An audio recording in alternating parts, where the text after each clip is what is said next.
Hello everybody, Jacob Gilbert here. Welcome back to Junior Fire Guidance. In today's video, I'm going to be giving you a tour of our firehouse and our fire trucks in the fire department that I work for. But first, a little introduction on the history of the fire department that I work for. Hi, my name is Brandon Root.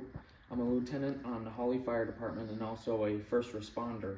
I've been with Hawley for close to 10 years as just a regular firefighter and a lieutenant for nearly 2 years now. Hawley was established in 1984 in the hill towns of Western Mass. We currently have a population of around 350 residents, and of course in the summertime as the tourists come and go, that goes up quite a bit, which gives us a lot of call volume in the summertime. We have an east and west Hawley, and in the middle we have the Kenneth Dubuque State Forest, which brings quite a bit of bikers, cross-country skiers, and hikers. Of course, that brings us more activity. Our call volume is very small. We usually run about 3 to 4 calls if we're lucky each month.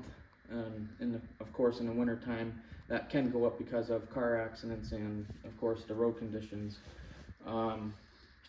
So we have engine 1 and engine 2, a tanker, a forestry, rescue ATV and trailer, another ATV, and a gator. And that's for us to have quick and easy access to the Kenneth Dubuque State Forest, which holds quite a bit of acreage in Hawley.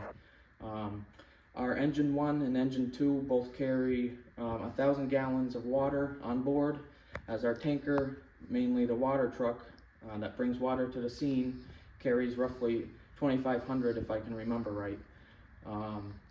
Hawley is a wonderful place to work for. I enjoy working with our guys, and we try our best and take pride in what we do around here. That's pretty much it. Thank you. Alright everybody, so starting off first, we have our engine 2. Right here we have a pike pole. On the outside of the pike pole is a suction, which is used to get water from our pond hydrants as well as from the ponds themselves. Right here we have a roof ladder and a section ladder, roughly 25 feet or so. Up here we have another suction. We have a lot of those because that is one of the main things we use for our water supply. In this first compartment here, we have one of our generators and some wires, some extension cords, so we can move that away from the truck. That's for like portable lights and such, or anything else that might need electricity. Moving on here, in this next compartment, we have our foam unit for when we need to use something other than water, and more suction stuff, as well as a strainer. That's so like rocks and all that crap doesn't get stuck and go into the intake of the truck. Right here we have the passenger side pump panel and our pre-connects, which are already connected to the truck, so we don't have to take extra time putting hoses to hydrants and such. It's just a much faster way of doing things. And now we'll move to the other side of the truck. Alrighty, so on the back of the truck here we have cones for roadway safety and such, 2 extinguishers, and in here is some of our chimney gear, which consists of gloves and bags of extinguisher powder, which we call chimney bombs. 2 portable lights. Here we have a portable generator light, which is a generator and also has a light on it already. Some brooms for cleaning up the streets after an accident or fire and such. A gas can, a salvage tarp, which is to lay out everything, air packs, tools, etc. for firefighters, which as a junior right now is one of my main jobs. We also have kitty litter for absorbing liquids, gas and such on a car accident, so we can get that cleaned up. And of course we can't forget the caution tape. Moving to the back now.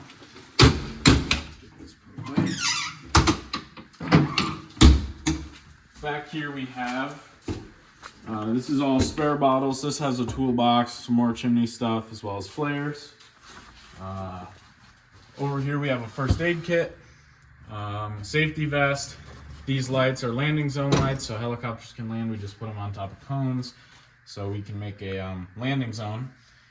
Here we have our oxygen, bolt cutters, Over here we have a Sawzall, a heat gun, which is used for the hydrants around here during the winter because sometimes they freeze, and that's a quick and easy way of getting those unfrozen so we can get water to the fire.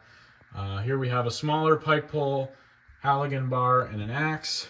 And over here we have a couple small pry bars and hammers for attaching the couplings, connections, etc.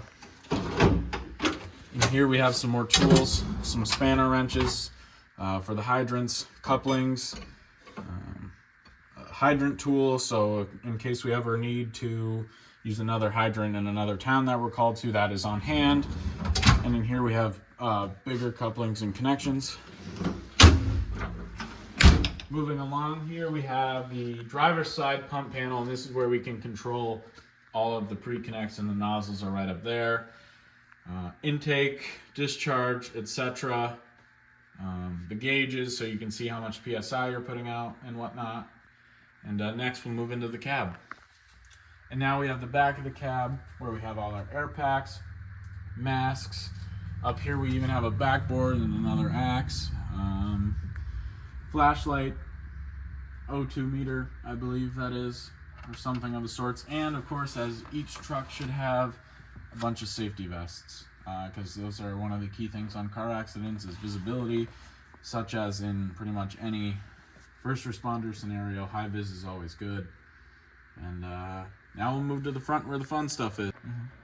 So now we're up front in the so-called cockpit, and in here we have our thermal imagers, radios, hand lights, all sorts of things up in here. You never know what you'll find. Trust me, I've found things I didn't even know existed in here before. Probably as with every fire truck.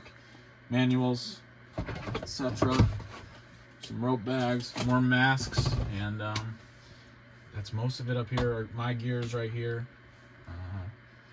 Radios, of course, where the driver sits, gets to have all the fun. And yeah, that's pretty much it for this truck. Next here we have our tanker. I'm not going to go too in depth into this truck, but basically this is the water supply truck. It carries a lot of water. Versus the engine, this has less tools, and like I said, this is pretty much just water supply, supplies the engines, whatever other trucks might be on scene to extinguish the fire. But it has a bunch of spare tools, stuff for the pumps, because of course those still need to be used to get water to the other trucks. A spare air pack just in case, some tools, axe, Halligan, flares, an extinguisher. So for if some reason you had to bring just this truck to a fire, you'd still have pretty much everything you need, as well as one pre-connect just in case. And while I'm right here, to finish up quick, we have our forestry rescue four-wheeler, as well as the trailer that goes along with it to carry a patient if necessary, to extract them out of the woods and get them to an ambulance. And that is all. This here is our brush truck. Of course, this is used for brush fires or any other small emergencies. In this we carry a chainsaw, Pulaski's, other brush tools. It also has a small water pump on it, so we can get small attack lines on the fire easy.